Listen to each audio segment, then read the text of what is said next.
That night, I waited for Ryan to come home. He had said it was a business dinner. One of those long evenings where I was supposed to trust him and not ask questions. But when midnight passed and I saw his location still pinned at a fancy restaurant downtown, my heart started to ache in a way that felt too familiar. I sat on the couch, staring at the dark window, replaying every little moment we'd shared. The promises, the vacations, the nights he held my hand and said I was the only one. I used to believe those words. I used to believe him. But love can make you blind, and I was tired of living in the dark. When he finally walked in, he looked surprised to see me awake. His shirt smelled of wine and expensive perfume. There was a small stain on his sleeve, lipstick, red and fresh. My heart didn't break that night. It hardened. I asked him how the dinner went, pretending not to notice. He gave me that same calm smile, said the deal went great, and that he might even get promoted soon. I nodded, kissed him on the cheek, and said, "That's wonderful." But I already knew. I had seen the photos earlier that evening. Him and a woman from his company, sitting too close at that very restaurant, glasses raised, eyes locked in a way that wasn't professional. Her name was Samantha. I recognized her from a company party months ago. She'd laughed at all his jokes that night, and I remember thinking how nice she seemed. Funny how easily masks fool you. After he went to bed, I sat at the kitchen table, staring at my phone's screen, her name glowing back at me. I could have called her. I could have screamed, cursed, demanded answers. But instead, I saved the photos, the receipts, and every little detail. If he could play games, I'd learn the rules too. The next morning, I made him breakfast, smiled like nothing had changed, and told him I was proud of him. Inside, I was building a storm he'd never see coming. Days turned into weeks, and I played my part perfectly. Every late night, every excuse, I listened carefully and gathered proof quietly. I wasn't going to destroy him in anger. I wanted him to feel the weight of his own choices. Then one afternoon, I found something that made me stop. Samantha wasn't just his mistress. She was still married, to a man named Daniel Carter. In that moment, my sadness turned into focus. The universe had just handed me the perfect piece of irony. So I decided I wasn't going to confront Ryan. Not yet. I was going to walk into his world at the exact moment he thought he'd gotten away with everything. And when that day came, he'd learn that sometimes silence is the loudest kind of revenge. For a long time, I thought Ryan and I had the kind of marriage people dreamed of. We met in college, built our careers side by side, and bought a little house that felt like our own piece of happiness. We had plans, vacations we wanted to take, a nursery we hoped to decorate one day, a future that felt safe and certain. Ryan was the kind of man who made everyone feel special. He had that easy charm, the kind that made people trust him instantly. He was always busy, always chasing the next deal, and I told myself that was a good thing. He was ambitious. He wanted the best for us. That's what I used to believe.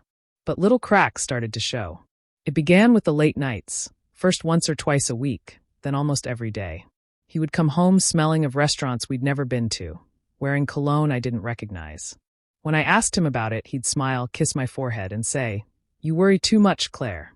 I wanted to believe him, so I did. Then there were the phone calls. He'd step outside to take them, sometimes whispering, sometimes laughing in that quiet way he used to with me. When I'd ask who it was, he'd shrug it off. Just work stuff. I tried not to pry. I didn't want to be that kind of wife, the one who didn't trust her husband. Still, my heart knew something was wrong. There were moments when he'd look at me, and I could see it, the distance. It wasn't anger or boredom, just emptiness. Like he was already somewhere else. I started noticing other things too. His shirts were ironed even when I hadn't touched them. There were text notifications from unknown numbers, and when I asked, he'd grab his phone too quickly. His laughter sounded different, lighter, as if it belonged to a version of him I no longer knew. Nights felt colder, conversations shorter. I'd talk about my day, and he'd nod absently, eyes on his phone. We used to fall asleep holding hands. Now he'd turn away, saying he was too tired. I'd lie awake, staring at the ceiling, feeling like a stranger in my own home. Friends would tell me how lucky I was, how perfect Ryan seemed, how devoted he looked when he talked about me. I smiled, pretending everything was fine. It's strange how easy it is to fake happiness when you're terrified of losing it. I kept hoping it was just a phase, that he was stressed or overwhelmed. But deep down I knew. Love doesn't vanish overnight. It fades slowly, while you keep pretending not to notice. My gut screamed that something was wrong, but I kept silencing it. I told myself he'd come back to me, that the man I loved was still there somewhere beneath the lies. I didn't realize it then, but the marriage I was trying so hard to protect had already ended. It just hadn't told me yet. That night, I was sitting on the couch, half watching the clock and half pretending not to care that Ryan was hours late again. The house was quiet, the dinner I made had gone cold, and my patience was running thin. When I finally heard the sound of his car pulling into the driveway, my stomach twisted. I didn't know what truth was waiting to walk through that door, but part of me already felt it coming. He came in smiling, his tie loose, his breath heavy with wine and something else, sweet, floral, and unmistakably not mine. I stood there, watching him hang up his jacket, acting like everything was normal. Then I saw it, the faint red mark on his shirt cuff. Lipstick. Bright enough to mock me. Late night, I asked softly. He didn't flinch. Client dinner, babe. You know how it is. These deals don't close themselves. His voice was smooth, steady, the same voice that used to calm me. Now it only made me sick. I nodded, pretending to believe him, and said nothing more. That night, I didn't cry or shout. I just watched him walk away, realizing I didn't know the man I was looking at anymore. When he fell asleep, I sat in the dark living room, my mind spinning. Every instinct in me wanted to search for proof, to make sure I wasn't imagining things. So, I opened my laptop and logged into our joint account. My hands trembled as I scrolled through the statements. At first, it was little things, charges at fancy restaurants, small gifts from jewelry stores I'd never heard of. Then came something that made my chest tighten, a hotel charge, the Birchwood Inn. A place we'd never been to together. And the date? The same night he told me he was traveling for work in Portland. It felt like ice spreading through my veins. The pattern was clear now. I clicked through more transactions, and the same restaurant names kept showing up, always after hours, always when he claimed to be meeting clients. I stared at the screen until my eyes burned. I wanted to deny it, to tell myself there had to be another explanation. But there wasn't. My heart knew the truth, even before my mind wanted to accept it. The next morning, he kissed my forehead, told me he had another meeting, and left. I smiled back like nothing was wrong. Inside, though, everything had changed. I realized that I couldn't confront him yet, not without being sure, not without understanding the full picture. I needed time. I needed to know who she was, and why he thought he could get away with it. So, I waited. I watched. I started to keep track, his meetings, his excuses, his calls. I began to see the cracks in his lies, the ones he didn't even bother to cover anymore. It was the first night I stopped being blind. The first night I stopped being his trusting wife, and started being something else entirely. It didn't take long to find her. Ryan wasn't as careful as he thought. One afternoon, while he was in the shower, I went through his work bag. There were receipts, printed meeting notes, and one photo that caught my eye, a group picture from a company retreat. Everyone was smiling, but Ryan's hand was on one woman's shoulder, resting there a little too comfortably. Her name tag said Samantha Hayes. The name stayed in my mind like a splinter. That evening, when he said he'd be working late again, I decided to do a bit of searching on my own. It didn't take much: LinkedIn, company pages, event photos. Samantha was easy to find.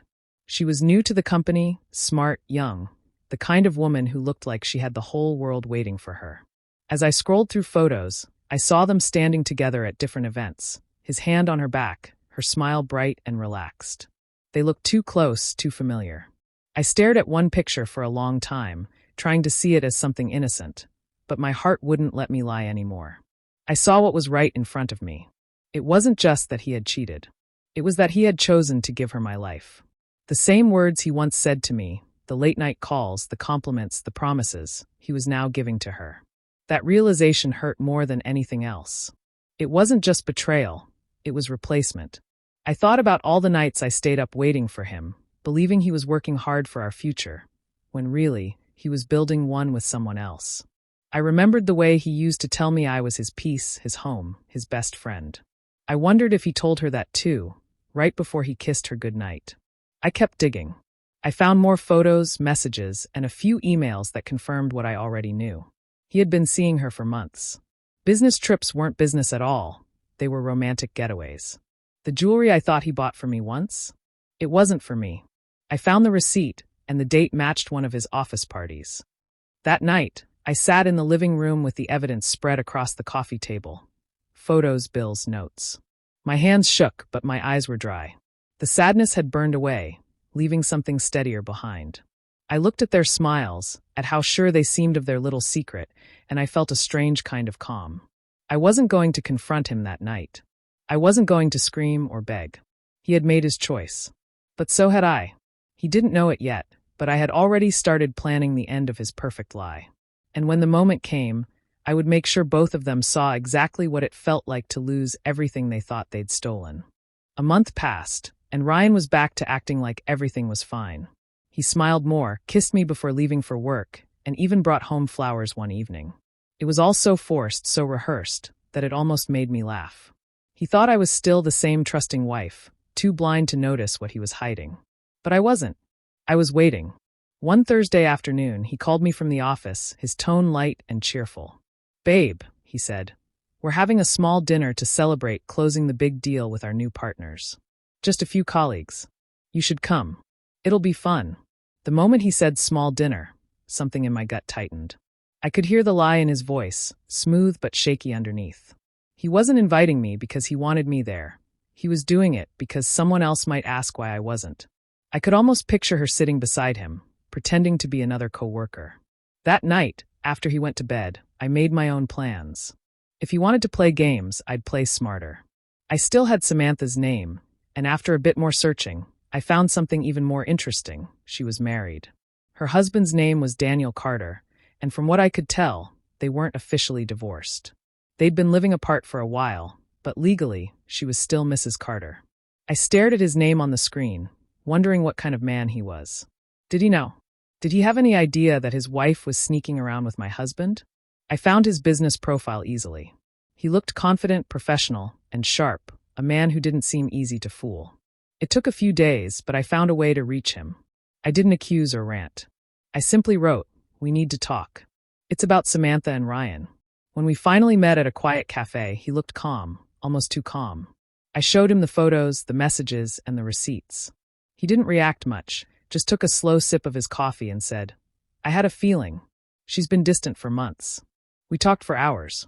He wasn't angry like I expected. He was controlled, steady, and even a bit amused.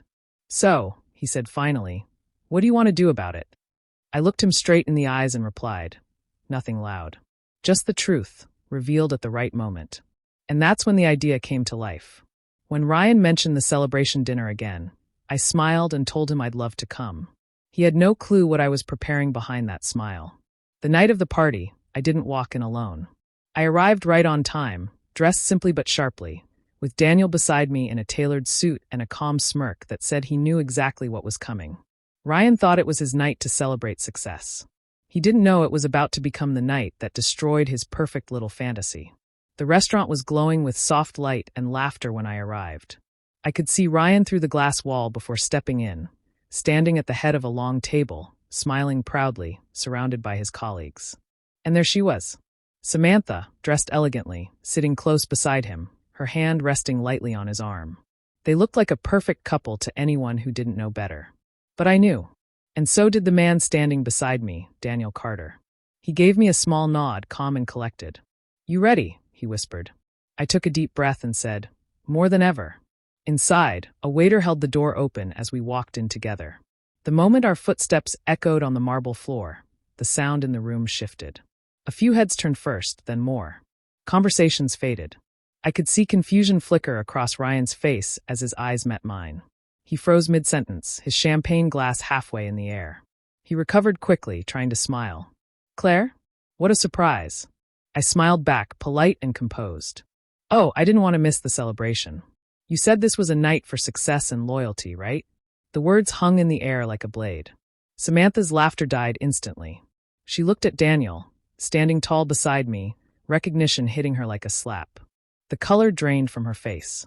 Her wine glass shook in her hand, the liquid rippling over the edge. "Funny," I said softly, walking closer. "I didn't realize mistresses got invitations to family celebrations." "Oh, and Samantha, I think you forgot to divorce this one." Every head turned toward her. Daniel took a slow step forward and, with perfect timing, slipped an arm around my waist. His tone was cool, steady. "Surprise, sweetheart." The silence that followed was thick and sharp. Ryan's hand tightened around his glass until it nearly cracked. He opened his mouth to say something, but no sound came out.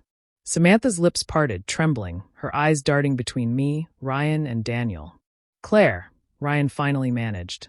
"This isn't what it looks like." I cut him off. "Save it. I've seen the hotel bills, the messages, the late-night calls. You don't need to explain. Everyone here already knows what kind of man you are now." A few people at the table shifted awkwardly, some looking down at their plates, others staring at Ryan in disbelief. Samantha stood there, pale and silent, her face twisted with shame. I didn't shout. I didn't cry. I just smiled, calm, collected, and free. Ryan's boss tried to smooth things over, mumbling something about privacy, but the damage was done. His perfect image had cracked in front of everyone who once respected him. I turned to leave, Daniel following behind me. As we walked out, I heard the faint clink of Ryan setting down his glass, the sound small but full of defeat. That was the moment I knew I had won. Not by yelling, not by revenge, but by revealing the truth in front of the people who mattered most to him. The moment I finished speaking, the room filled with low whispers. People were exchanging looks, trying to pretend they weren't staring. No one knew what to say. Ryan stood frozen beside the table, his face pale, eyes darting between me and the shocked faces of his colleagues. He tried to smile, to act like it was all some misunderstanding, but the tremor in his voice gave him away. "Claire, can we talk outside?" he muttered, reaching for my arm. I didn't move. I looked him straight in the eyes and said, "No, Ryan. You've said enough. Everyone deserves to hear who you really are." A few gasps broke through the silence. He looked desperate now, his smooth, confident mask slipping away. The room that had been full of laughter minutes ago now felt heavy and cold. Samantha stood near the end of the table, her cheeks wet, her hands shaking. She looked like she wanted to disappear. Then, without saying a word, she turned and hurried out of the restaurant, her heels clicking sharply against the floor until the sound faded. Daniel watched her leave with a calm expression, a small smirk playing on his lips. He didn't need to say anything. His silence said it all. He gave me a short nod, then turned to Ryan and said quietly, "You really thought you could hide this forever? You picked the wrong woman to underestimate." Ryan clenched his jaw. "This isn't the place, Daniel." Daniel just shrugged. "Oh, I think it's exactly the place." Then he walked out, leaving Ryan standing there, surrounded by people who no longer saw him the same way. Ryan turned back to me, his voice cracking. "Claire, please. You can't just walk away like this. We can fix this."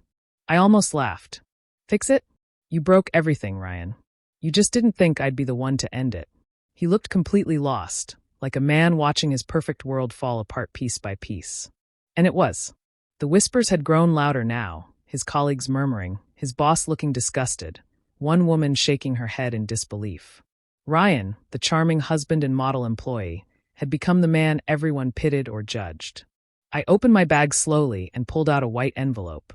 "Here," I said, holding it out. "You'll need this." He frowned, confused, before realizing what it was. His eyes widened as he read the first few lines. "Divorce papers," he whispered. I nodded. "They've been ready for weeks. I was just waiting for the right moment." He didn't say a word after that. He couldn't. I turned around and walked toward the exit. I didn't slam the door or look back. I didn't need to. The sound of the whispers, the shifting chairs, and the silence that followed were enough. Outside, the cool night air hit my face, and for the first time in months, I felt free.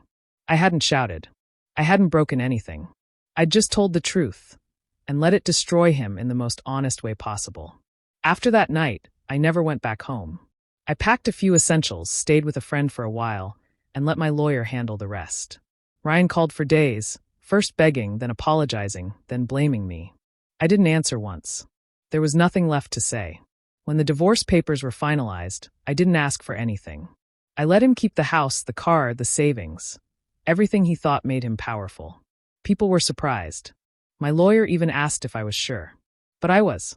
I didn't want his things. They were soaked in lies. I wanted peace, and that was something money couldn't buy. Ryan didn't understand that at first. He thought I was trying to make him feel guilty, that I was being dramatic. But soon, life started giving him the lessons I didn't need to teach. His company began to lose clients. Word spread fast after the restaurant incident. The same people who once toasted him now avoided his calls. Even his boss, who had admired him for years, quietly pushed him out of projects. And Samantha? She didn't stay long. After the chaos, she vanished, quit her job, and moved out of the city. Maybe she thought they'd build a life together, but it turns out she didn't want to stay with a man whose lies had been exposed so publicly. Ryan lost her too, just like that. Meanwhile, I focused on rebuilding myself. At first, it wasn't easy. There were quiet mornings when the loneliness hit hard, when the silence felt too heavy. But over time, that silence became comforting. It was mine. I started freelancing again, something I had given up years ago to support Ryan's career. I found joy in simple things: morning walks, coffee on the porch, sleeping through the night without wondering where he was. For the first time in years, I felt like myself again. People would sometimes ask if I regretted not taking anything from him. I always said no. Letting go of it all was my revenge. He was left clinging to everything material, while I walked away with peace. That's what he could never understand. His success was built on image, not substance. The more I healed, the more his world fell apart. His car was repossessed. The house he kept so proudly went up for sale after he couldn't keep up with payments. I heard from a mutual acquaintance that he'd moved into a small apartment across town, looking like a ghost of the man he used to be. I didn't smile when I heard it, but I did feel something close to closure. Not satisfaction, not gloating, just calm. Because my revenge was never about ruining him. It was about freeing myself from everything that tied me to his lies. I didn't need to destroy his world. He did that all on his own. And as I built my new life, brick by brick, I realized I hadn't lost anything worth keeping. I had only shed what was holding me down. After everything that happened, I thought I'd never want to see anyone connected to that part of my life again. But somehow Daniel and I kept crossing paths. It started with a simple text a few days after the dinner, just a short message that said, "Hope you're doing okay." I didn't expect it to mean much, but it came at a time when I really needed to hear it. We met for coffee not long after. What was supposed to be a short catch-up turned into hours of talking. There was something calm about being around someone who understood without me having to explain. We didn't talk much about Ryan or Samantha. We'd both had enough of that pain. Instead, we talked about what came after. The loneliness, the confusion, the strange relief that follows heartbreak. He told me about how his marriage had been falling apart long before he even knew about Samantha and Ryan. They'd grown distant, more like strangers than partners. Hearing that, I realized we had both been holding on to people who had already let go of us. Over time, our conversations became more frequent. Sometimes we'd meet for lunch after work, sometimes just talk on the phone. It wasn't romantic, not at first. It was honest. There was no pretending, no small talk, just two people who had survived the same kind of storm and were learning how to stand again. Months passed, and something shifted quietly between us. I started to look forward to hearing from him, to sharing parts of my day that used to feel empty. He had this steady energy, calm, real, and safe. One day, he showed me a small business idea he was working on and asked for my help with the marketing side. I agreed, not realizing that this was the start of something new for both of us. Working together brought us closer. We spent late nights planning, laughing, and rebuilding not just a project, but a sense of purpose. It felt different, clean, grounded in honesty. There were no lies, no pretending to be perfect. We had already seen the worst parts of love, and maybe that's why we appreciated the quiet, genuine moments so much. Eventually, friendship turned into something deeper, though neither of us tried to label it right away. It wasn't about filling a void or proving a point. It was simply about two people choosing to trust again. One evening, as we were walking back from dinner, Daniel said something that stayed with me. Maybe we had to be broken by the same people to find the right kind of peace. I smiled because he was right. Our connection wasn't born out of revenge. It was born out of truth. We didn't know each other healing, but somehow, it happened anyway. Being with Daniel reminded me that not every ending is a failure. Sometimes, it's just the start of a better story. One built on honesty, respect, and the quiet understanding that comes only after you've survived the worst together. It had been a full year since that night at the restaurant. Life looked completely different now. The chaos, the heartbreak, the sleepless nights, they were all part of the past I no longer carried around. My days were calm, filled with work I enjoyed, and people who brought real peace into my life. Daniel and I had built something steady, not just in business, but in friendship and trust. For the first time in a long while, I felt genuinely free. One rainy morning, I stopped by my favorite coffee shop on my way to a meeting. It was the same place I used to visit with Ryan years ago, back when I thought our marriage was unbreakable. As I walked in, I noticed a familiar figure sitting alone by the window. It took me a second to recognize him, Ryan. He looked so different. The confidence he used to wear like armor was gone. His suit was wrinkled, his hair a little gray around the edges.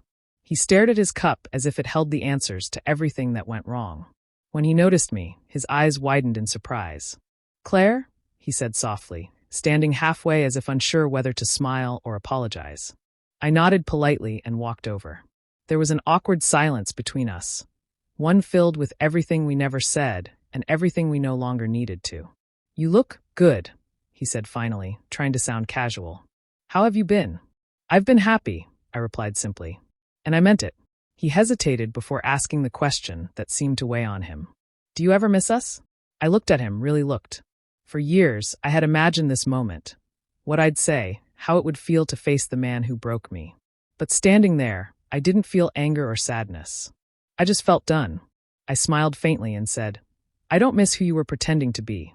He didn't reply. He just nodded slowly, eyes down, as if the truth finally caught up with him. I left before the silence became heavy again. As I walked out into the drizzle, I realized something. I never truly wanted revenge in the way people imagine it, screaming, fighting, or watching someone fall apart. What I wanted was peace. To be able to see him again and feel nothing. And in that moment, I knew I had it. Life didn't punish him. It just revealed the truth he tried to hide. And I didn't need to win. I just needed to move forward. When I reached the street, the air felt fresh and cool. I pulled my coat tighter and smiled to myself. Because sometimes the best revenge isn't payback or proving a point. It's living well. It's being happy when they expected you to be broken. And as I walked away from the man I once thought I couldn't live without, I realized peace isn't weak. It's the quiet, powerful kind of revenge that lasts forever.